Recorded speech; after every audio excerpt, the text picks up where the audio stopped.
네, 이번에는 ICT 트렌드를 소개해드리는 ICT 월드 시간입니다. IT 칼럼니스트 이호은 씨와 함께합니다. 안녕하세요. 안녕하세요. 네, 오늘은 어떤 IT 트렌드를 가지고 이야기해 볼까요? 예, 매년 새해 첫 방송이 되면 늘 다루는 주제가 있습니다. 바로 올해는 어떤 ICT 트렌드가 유행할 것인가인데요. 지난 2014년부터 시작해가지고 이번이 벌써 네 번째인데 예. 그동안 맞은 것도 있고 틀린 것도 있었습니다. 그러니까 오늘 이 방송 보신 분들도 오늘 이야기할 것들이 과연 올해 말에 맞았다라고 얘기할 수 있을지 한번 생각하시면서 보시면 재밌을 것 같습니다. 예, 참 뻔한 질문이지만 중요하고 또 궁금한 이야기. 올해는 어떤 ICT 트렌드가 유행을 할까요? 간단하게 얘기하자면 옛 것은 갔는데 새 것은 아직 오지 않았다가 될 것 같습니다. 예. 이 포스트 스마트폰을 노리면서요 여러 가지 다양한 기기와 서비스들이 지금 계속 선보이고는 있습니다. 그런데 그 중에서 딱 이거다라고 할 수 있을 만한 것이 아직 등장하지 않았습니다. 그래서 올해는 여러 가지 새로운 것들이 본격적인 테스트를 거치는 그런 한 해가 될 것 같은데요. 인공지능을 비롯해서 사물 인터넷, 스마트카, 가상현실, 5세대 인터넷, 가정용 로봇 등의 이 소식을 많이 들으실 수 있을 것 같습니다.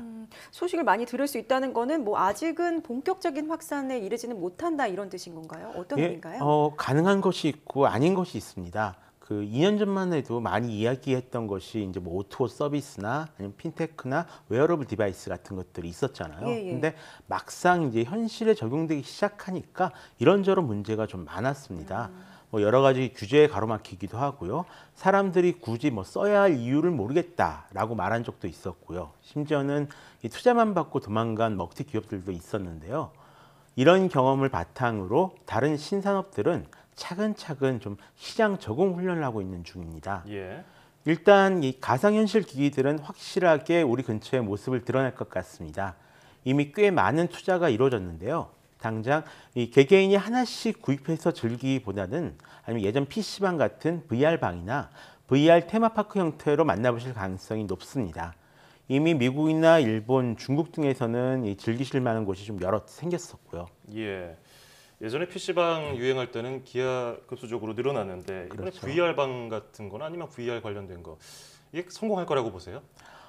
이 핵심은 아무래도 킬러 콘텐츠가 있는가 없는가가 되겠죠. 예. 이 PC방으로 따지자면 뭐 스타크래프트 같은 그런 게임이 될 텐데요. 예. 일단 VR방을 통해서 기기를 보급하고 소비자들이 이것은 집에서도 즐기고 싶다라는 느낌을 줄 수 있는 콘텐츠가 만들어만 진다면 예상보다 빨리 보급이 이루어질 것 같습니다. 아니면 좀 더 시간이 필요하겠죠. 예. 일단 긍정적인 소식은 이 작년 말 일본에서 이 가상현실 영상 배급 서비스 시작됐는데요.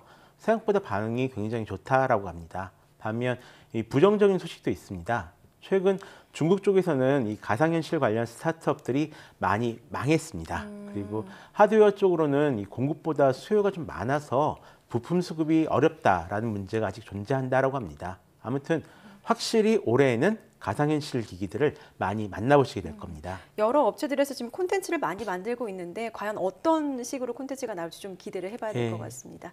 그리고 지난해 ICT 트렌드의 최대 화두가 인공지능이었었는데 올해는 어떨까요? 올해도 역시 화두가 될까요? 아무래도 좀 절대로 피해갈 수 없는 그런 트렌드가 되겠죠. 하지만 작년과는 조금 다를 것만 같습니다.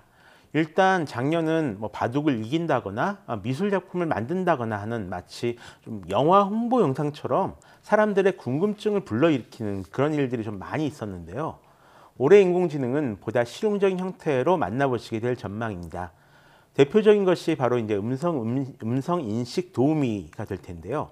구글 픽셀이나 아마존 알렉사 같은 경우가 이 음성 인식 인공지능 도우미의 가능성을 좀 효과적으로 증명한 사례였습니다. 이를 바탕으로 인공지능 서비스를 탑재한 스마트폰이나 스마트홈 기기들이 등장할 가능성이 100%입니다.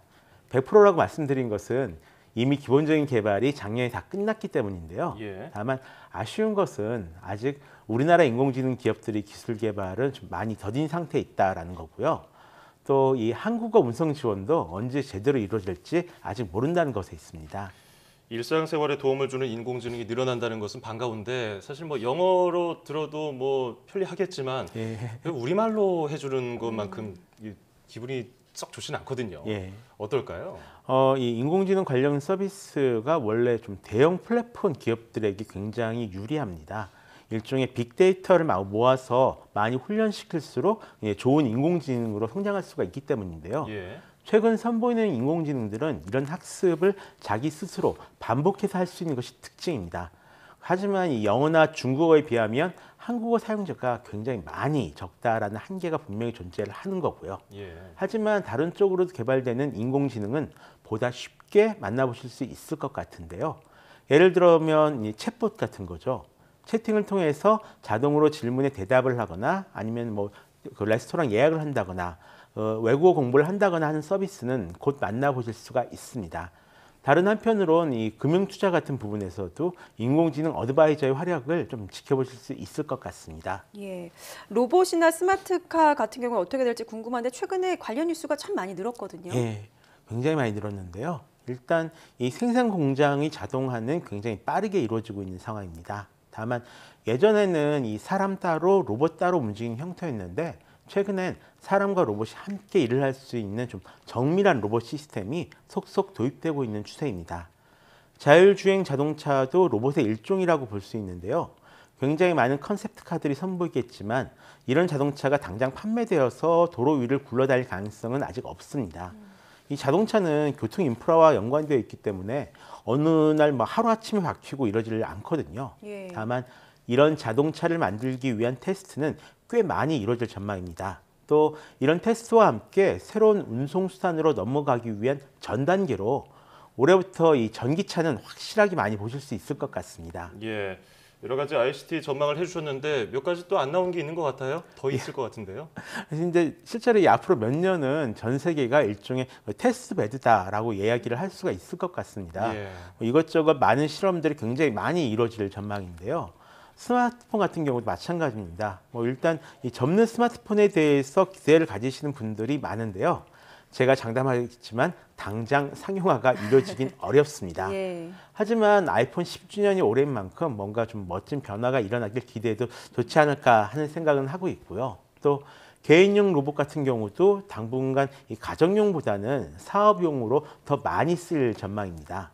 또 이 공개된 인공지능을 응용한 서비스들도 굉장히 많이 선보일 것 같은데요. 그 밖에 5세대 인터넷이나 사물 인터넷 플랫폼, 웨어러블 디바이스, 이 개인 미디어를 비롯해서 재생에너지, 우주개발, 교통, 교육, 의료 같은 이 우리의 사회 인프라를 재구성하는 실험도 많이 이어질 전망입니다. 또 이렇게 하다 보면 새로운 시대를 책임질 뭔가가 또 등장할 수 있지 않을까요? 예. 자, 2017년 ICT 트렌드에 대해서 미리 예상을 해봤는데 앞으로 어떻게 개발되고 더 발전해 나갈지 계속해서 지켜봐야 될 것 같습니다. 지금까지 IT 칼럼니스트 이호은 씨와 함께했습니다. 오늘 감사합니다. 고맙습니다.